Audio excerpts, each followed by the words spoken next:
Um, Assalamualaikum warahmatullahi wabarakatuh. Hello everyone, my name is Abdul Latief from class C. Today, I am going to explain a translation task designed by Miss Dian Budiarti, MA. This task requires me to translate a text from English into Indonesian using translation methods and techniques that I have learned. The text I choose is titled Online Job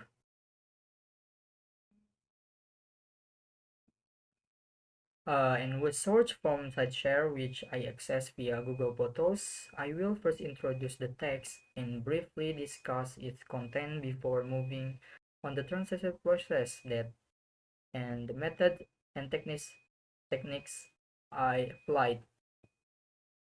So the text discusses online jobs and their growing popularity.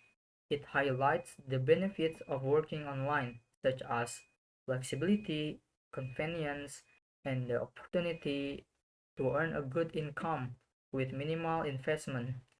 It also mentions various types of online jobs, including writing, marketing, stock trading, and online education, while cautioning readers to be wary of scams.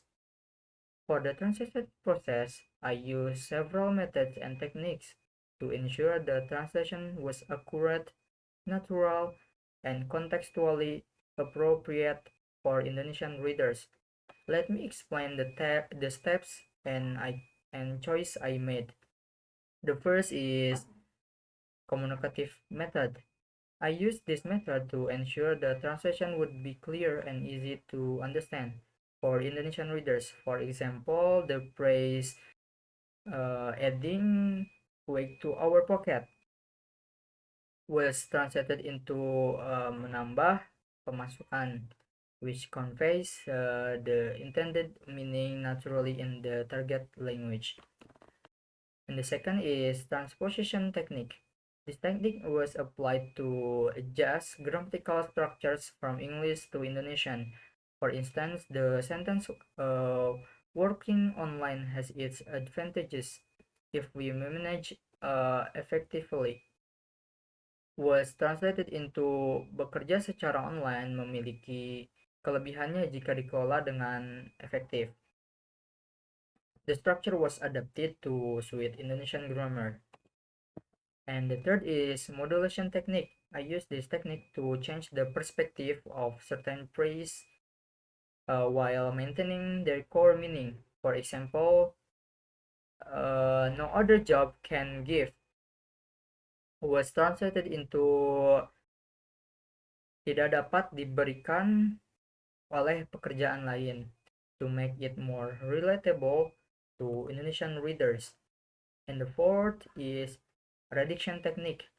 Reduction was applied to simplify redundant ideas. For example, every day and every minute was translated as setiap hari, omitting the repetitive mention of time without losing the intended meaning. And the last is literal technique.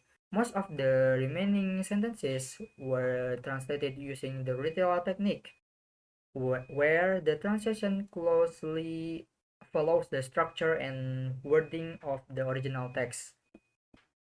The combination of these methods and techniques ensure that the translation was accurate while still being culturally and linguistically appropriate for Indonesian readers.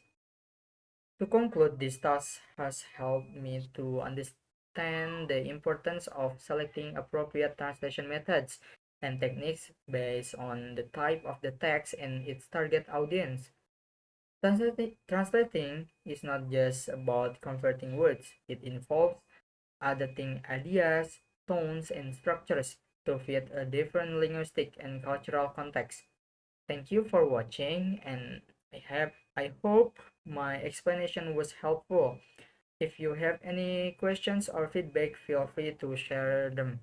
Have a great day, and wassalamualaikum warahmatullahi wabarakatuh.